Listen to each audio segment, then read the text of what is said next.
Cinema పరిశ్రమలో గానీ, రాజకీయ రంగంలో గానీ తనదంటూ ఒక ప్రత్యేక శైలి. తెలుగు రాష్ట్రాల్లో ఆయనకున్న తెలుగు రాష్ట్రాల ప్రజల్లో ఆయనకున్న ముద్ర వేరు. ఆయనే స్వర్గీయ నందమూరి తారక రామారావు. ఎంతోమంది యువతకి రాజకీయ భవిత ఇచ్చిన మహానాయకుడు కూడా ఆయనే. ఈరోజు ఆయన 101వ జయంతి. మోతుపల్లి నరసింహులు గారు ఆయన నేతృత్వంలోనే రాజకీయ ప్రవేశం చేశారు. ఆయన ఇచ్చిన అవకాశాన్ని అందిపుచ్చుకొని 7 సార్లు ఎమ్మెల్యేగా గెలుపొందారు. క్యాబినెట్‌లో మంత్రిగా కూడా పనిచేశారు. ఏం చెప్తారు ఈరోజు ఎన్టీఆర్ 101వ జయంతి సందర్భంగా ఎలా స్పందిస్తారు? తెలుసుకుందాం. మీకున్న అనుబంధం ఏంటి సార్? స్వర్గీయ ఎన్టీఆర్ 101వ జయంతి రోజు. ఎన్టీ రామారావు గారు వాస్తవంగా నాకు రాజకీయ జన్మనిచ్చినటువంటి నాయకులు ఎన్టీ రామారావు గారు. నాకే కాదు, నా జాతి అంటే మాదిగలకు అప్పట్లో ఏ రకమైన స్థానం ఉండేది కాదు. రాజకీయ ప్రవేశం కానీ, రాజ్యాధికారంలో భాగస్వామ్యం కానీ అప్పటి వరకు లేదు. కానీ రిజర్వేషన్లున్నా మా జాతులకి ఆ అవకాశం లేదు. కానీ ఎన్టీ రామారావు మహనీయుడు వచ్చిన తర్వాత స్వతంత్ర ఫలాలు కానీ, రిజర్వేషన్లో కూడా అందరికీ భాగస్వామ్యం ఉండాలనేటువంటి అంబేద్కర్ ఇచ్చినటువంటి అవకాశాన్ని అందరికీ పంచిచ్చినటువంటి నాయకుడు ఎన్టీ రామారావు గారిని ఈ సందర్భంగా నేను తెలియజేస్తున్నాను. అందుకు ఎన్టీ రామారావు గారికి నా జీవిత కాలం ఆయన శిష్యుడిగా బతకాలనేదే, ఆయన పేరు నిలబెట్టాలనేదే నా ఉద్దేశం అని కూడా ఈ సందర్భంగా అందుకే ఎన్టీ రామారావు గారి మరి నేను ఏ రాజకీయ పార్టీలో ఉన్నా, పరిస్థితులు ఎలా ఉన్నా, మరి జయంతి కానీ, వర్ధంతులకు కానీ ఎవరు రారు. ఆయన తయారు చేసిన వాళ్ళు వేల మంది ఉన్నారు. కానీ ఏ ఒక్క నాయకుడు కూడా అటు దిక్కు కూడా చూడరు. అది ఏందో మరి రాజకీయం మర్యాద పార్టీలో ఉన్నందుకు పార్టీ పరంగా ఉండొచ్చు. కానీ ఎన్టీ రామారావు గారికి మరి పార్టీలకు అతీతంగా, అదేవిధంగా కులాలకు అతీతంగా ఆయన ఉన్నటువంటి నాయకుడు. ఆయన పట్ల అందరూ అభిమానాన్ని చూపించాల్సినటువంటి అవసరం ఉంది. ఎందుకంటే చాలామంది నాయకులను తయారు చేశాడు. వాళ్ళ తయారు చేసిన నాయకులే ఇవాళ అన్ని పార్టీల్లో కొనసాగుతున్నారు. ఇది చాలా గొప్ప విషయం.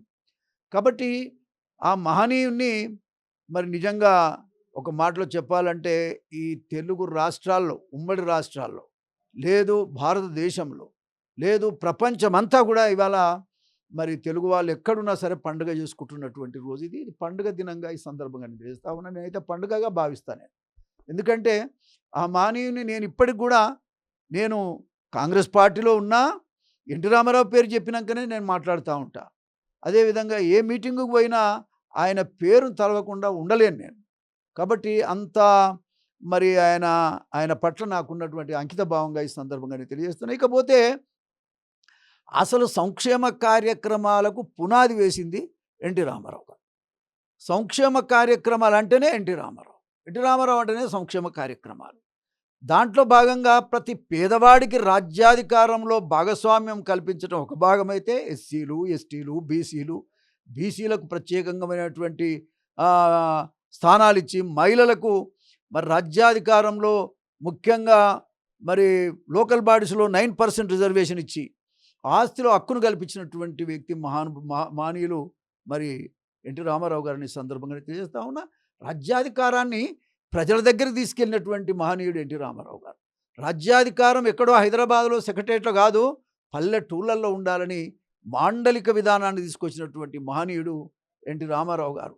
ఏ ఒక్క చిన్న పని పడ్డా అట్లా పోయి ఇట్లా వచ్చేటట్టుగా, ఒక మండలం అంటే 10-15 కిలోమీటర్ల దూరంలోనే ఉండే విధంగా, ఎక్కడో 100 కిలోమీటర్లు పోయేదానికంటే 10-15 కిలోమీటర్ల దూరంలో మరి మండలిక విధానం అని తీసుకొచ్చి ప్రజలకు అందుబాటులో వికేంద్రీకరణ, రాజ్యాధికారాన్నే వికేంద్రీకరణ చేసినటువంటి మహనీయుడు ఈ భారతదేశంలో ఎవరైనా ఉన్నారంటే ఎన్టీ రామారావు గారిని ఈ సందర్భంగా నేను తెలియజేస్తా ఉన్నా. ఎవడండి ఆ కాలంలో అసలు అన్నం లేదు. అన్నం ఎట్లుంటుందో ప్రజలకు తెలియదు. అసలు బువ్వ ఎట్లా ఉంటుందో తెలియదు. గంజి గట్క తాగే ఆ కాలంలో అన్నం పెట్టి ఆదుకున్న అన్నదాత ఎన్టీ రామారావు గారిని ఈ సందర్భంగా. ఇల్లు పూరి గుడిసెలు తప్ప మరి ఎక్కడ కూడా పక్కా నిర్మాణం లేదు. కానీ పక్క గృహ నిర్మాణాన్ని నిర్మించి, సిమెంట్ ఇల్లు కట్టించి, గృహ నిర్మాణం ఏర్పాటు చేసి, అసలు పేద ప్రజలకు వాస్తవంగా చెప్పాలంటే మరి వాళ్ళ ఇంట్లో వాళ్ళు భద్రంగా ఉండేటువంటి, వాళ్ళు వచ్చినా, వరద వచ్చినా, తుఫాన్లు వచ్చినా తట్టుకునే విధంగా ఇండ్లు కట్టించిన మహనీయుడు ఎన్టీ రామారావు గారు తెలియజేస్తున్నా. పక్కా గృహ నిర్మాణం అనే పేరు ఎన్టీ రామారావు గారు పెట్టింది.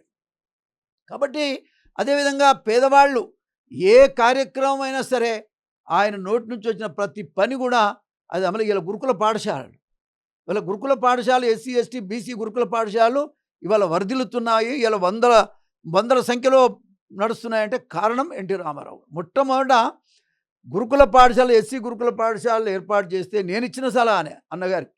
ఆ కాలంలో నేను పోయి దండం పెట్టి, అన్నగారు మా పరిస్థితి ఇది, మాకు గురుకుల పాఠశాలలు అయితే బాగుంటుంది, రెంటెడ్ హౌజ్లలో ఉండలేకపోతున్నారు పిల్లలు, మరి ఒకటే రూమ్లో 10 మంది పండుకుంటే గజ్జి వచ్చి అనేక రకాల ఇబ్బందులు పడుతున్నారు పిల్లలు, చదువుకునేది తక్కువ, మరి కష్టపడేది ఎక్కువ ఉందనేటువంటి అభిప్రాయాన్ని కూడా నేను చెప్పడం జరిగింది.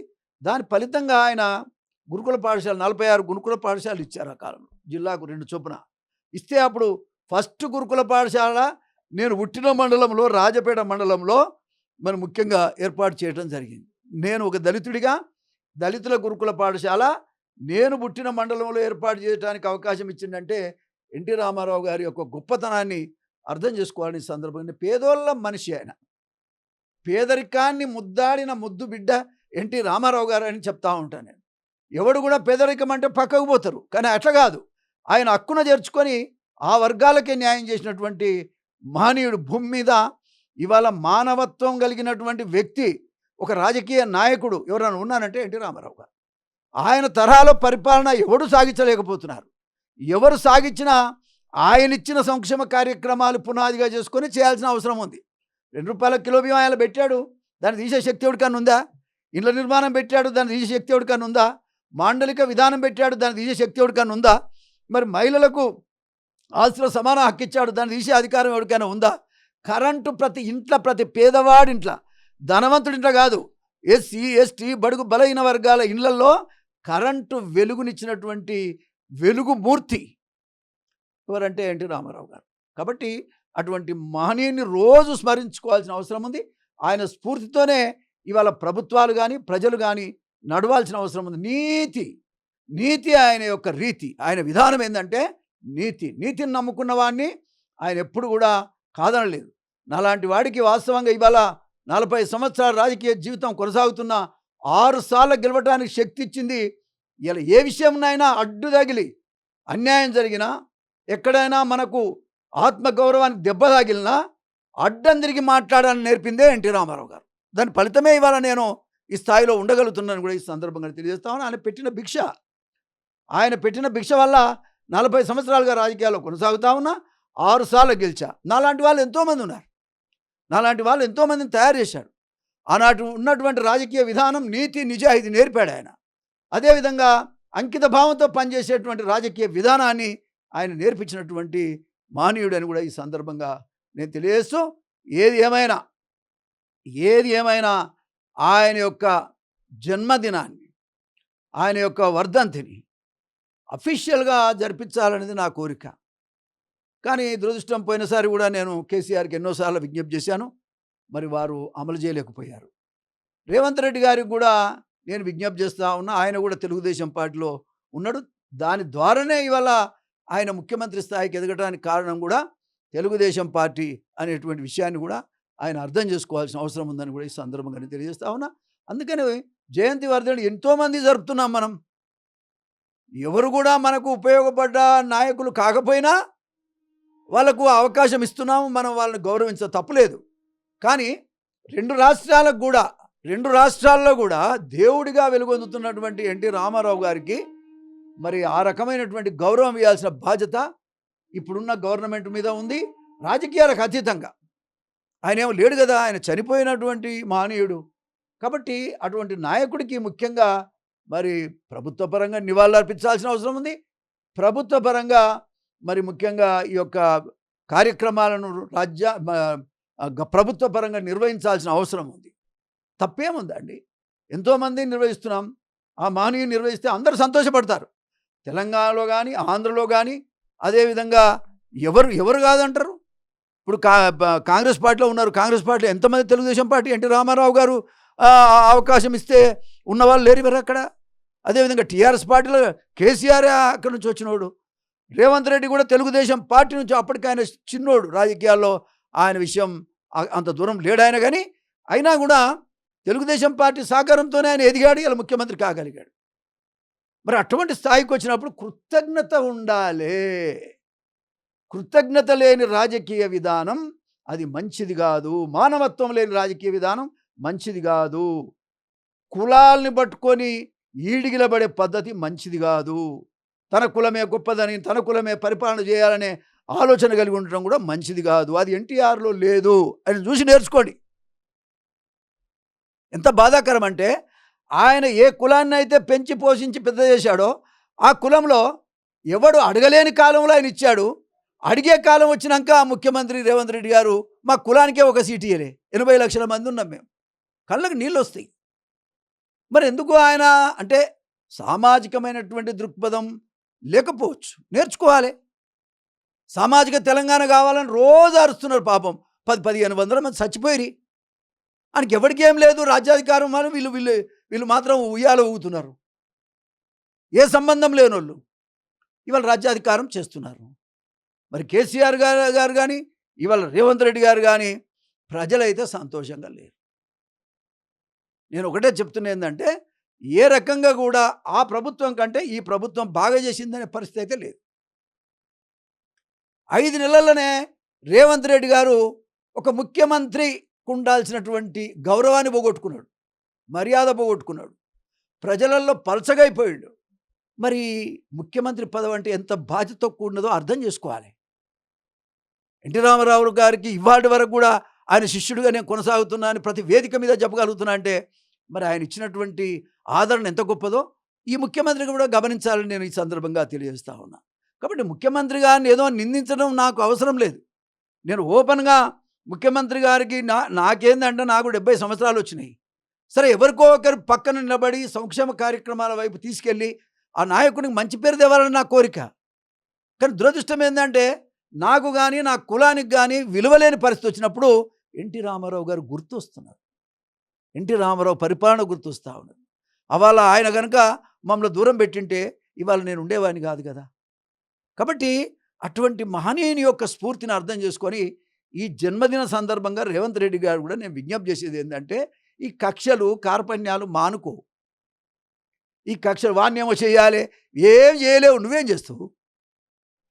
ఎప్పుడు కూడా రాజకీయాల్లో ప్రేమతోనే జయించగలుగుతాం తప్ప కొట్లాడితే ఏమి రాదు. నేను 6 సార్లు గెలిచానంటే ప్రేమే.